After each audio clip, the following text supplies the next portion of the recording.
Assalamualaikum warahmatullahi wabarakatuh. Alhamdulillahi rabbil alamin. Assalatu wassalamu ala sayyidina Muhammadin wa ala alihi wa sahbihi ajma'in. Rabbi shrah li sadri wa yassir li amri wahlul 'uqdatam min lisani yafqahu qawli. Bismillahirrahmanirrahim. Bismillahi ma sya Allah, la yasrifus su'a illallah. Bismillahi ma sya Allah, la yasuqul khaira illallah. Bismillahi ma sya Allah, ma kana min ni'matin faminallah. Bismillahi ma sya Allah, la haula wa la quwwata illa billahil aliyyil azim. Amma ba'd. Pemirsa Dadar TV yang dimuliakan oleh Allah, ketika kita membahas tentang bulan Ramadan, Rasulullah menyebutkan Ramadan ila Ramadan kafarah lima bainahuma. Antara Ramadan dan Ramadan diantaranya ada ampunan. Sayyidina Ali pernah bertanya kepada sahabatnya, apa hakikat sesungguhnya sebuah penyakit dan apa obatnya? Beliau menjawab, hakikat sebuah penyakit adalah dosa dan hakikat obatnya adalah ampunan. Pemirsa Radar TV yang dimuliakan oleh Allah, ibarat Ramadan ini kita anggap sebagai rumah sakit Ramadan, karena setiap kita punya dosa, punya kesalahan, punya penyakit yang pada saat ini kita sedang berada pada rumah sakit Ramadan yang Allah ciptakan untuk kita. 1 bulan lamanya kita dirawat di rumah sakit Ramadan ini. Barang tentu harus sembuh karena kita dirawat 1 bulan lamanya. Harusnya banyak dosa selama hidup kita yang sudah bersih diampuni oleh Allah. Namun tidak banyak yang tahu bahwa rumah sakit Ramadan ini Allah ciptakan untuk kita semua, untuk memperbaiki diri kita. Padahal rumah sakit yang Allah ciptakan, Allah sendiri ownernya, pemiliknya adalah Allah Subhanahu wa ta'ala. Direktur rumah sakitnya adalah Allah Subhanahu wa ta'ala.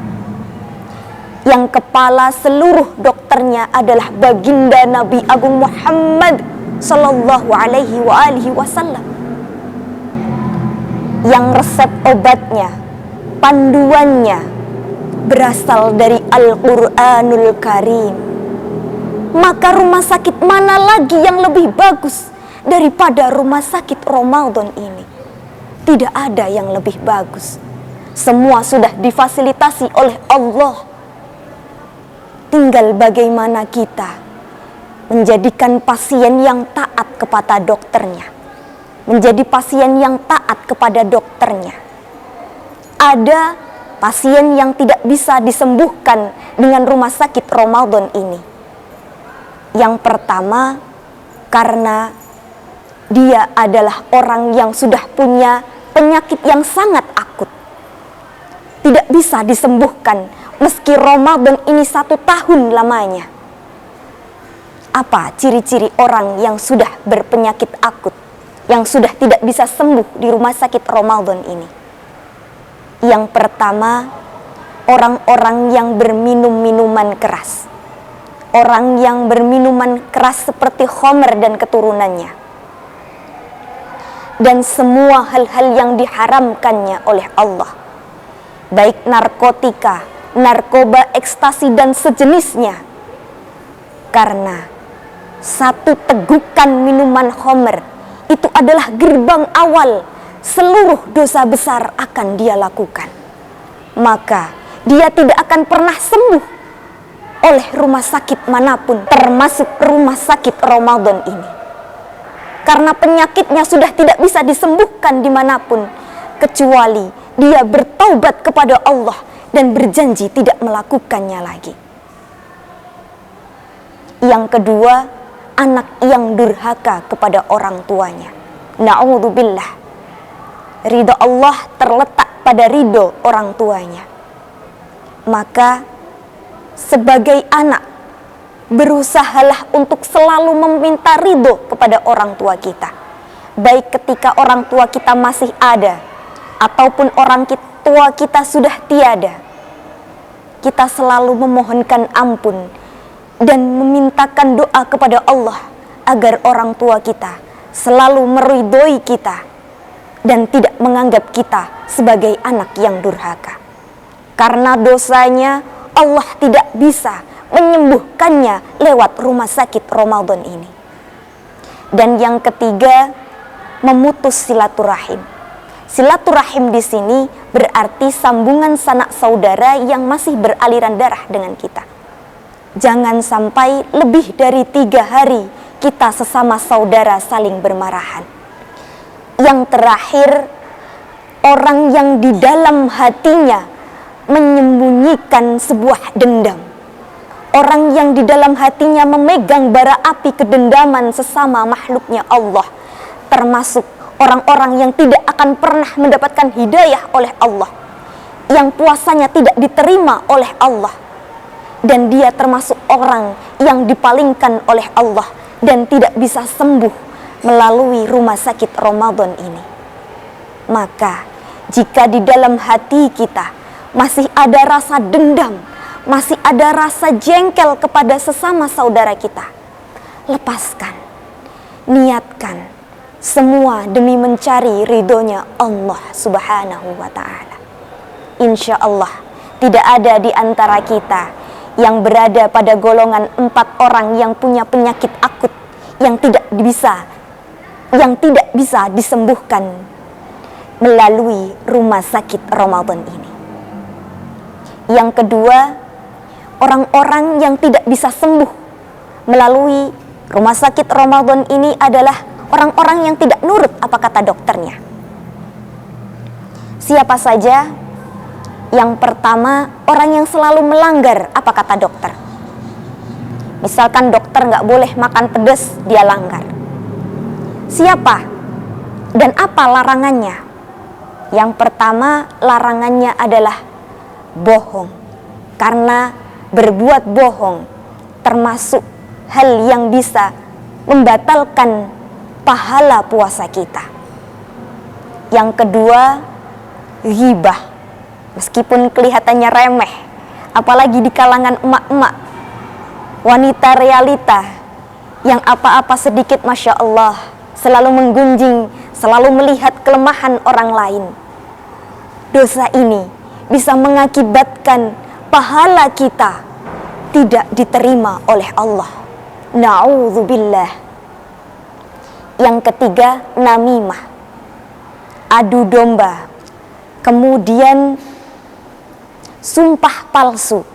Dan yang terakhir, memandang dengan syahwat, meskipun dengan suami sendiri. Semua hal larangan ini bisa mengakibatkan fadilah.